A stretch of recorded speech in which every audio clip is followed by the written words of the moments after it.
what does it do to the businesses that they buy with all their money? What do they do with those businesses, and how long does it take? Yep. So basically, it starts immediately. So they told me that if you accept our offer, if we make an offer to you, you accept it, we're going to close within 3 months.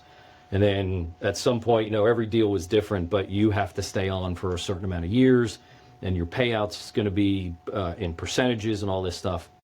And basically, you have to continue growing as a company. You can't either go backwards, you can't stay idle. Not only do you have to grow in your revenue, but your profits have to grow as well.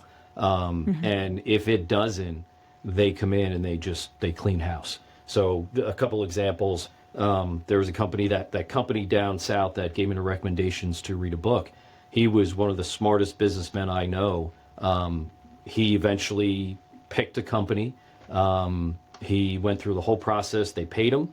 Within 3 months, he decided to leave the company, leave the PE firm, and just get away because he was so unhappy with how they were treating his employees, which, part was his family. There was another company out in the Midwest that they could not sustain the same revenue. They were staying level. They weren't growing. And they literally came in and fired everybody and said, you know what? Wow. Everybody's out. We're bringing in our people, our executive team, our salespeople. We're going to teach you a whole new way to sell and get your revenue up and your margins even better. Okay, so then it turns into just being about money. That's it. And not about the work anymore, not about the values. And not about the value, not about the employees, not about who is actually doing the work, who's supervising the work, who's in the offices. Here it's me, my wife, my sister, my brother, my cousin.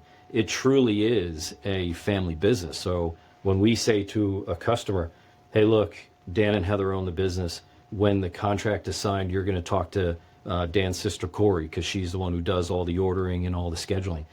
Literally you're saying his sister, Corey. It means so much to a customer to say, yes, this is still a family business like it always was. And going private equity, from what I've been told, takes that all away because it's all about numbers. You're not Corey, your employee number blank, blank, blank. Because these private equity firms, they're gobbling up all these roofing companies throughout the entire United States. So you're not just 2 or 3 companies being gobbled up. You're company number 20, number 30, number 40. And so you lose that. And quite honestly, I like being an owner. I like being able to do whatever I want to do at any time. And I would lose that. I'd become an employee then. And having to put in a form to request the day off, I haven't had to do that in 20 plus years. So that is something that that was another decision factor of, what, I like owning it. I like the fact that it's ours. And this is the one where it kind of pulls my heart a little bit is, my father who started the company is still alive. For me to have to talk to him and say, hey, Pop, I sold the company. It's not going to be George J. Keller and Sons anymore, because eventually that's what they told me is, we'll keep your name for a year or two and then we change it. And it's a slow process, so that way you don't lose, all that name brand to start.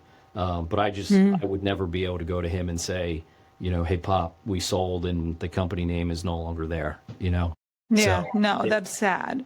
It is. And it made the decision much easier for me to say no thanks. And then to get the knowledge a year later that, hey, it's really not working out for a lot of these companies was kind of the okay, I made the right call. I made the right decision.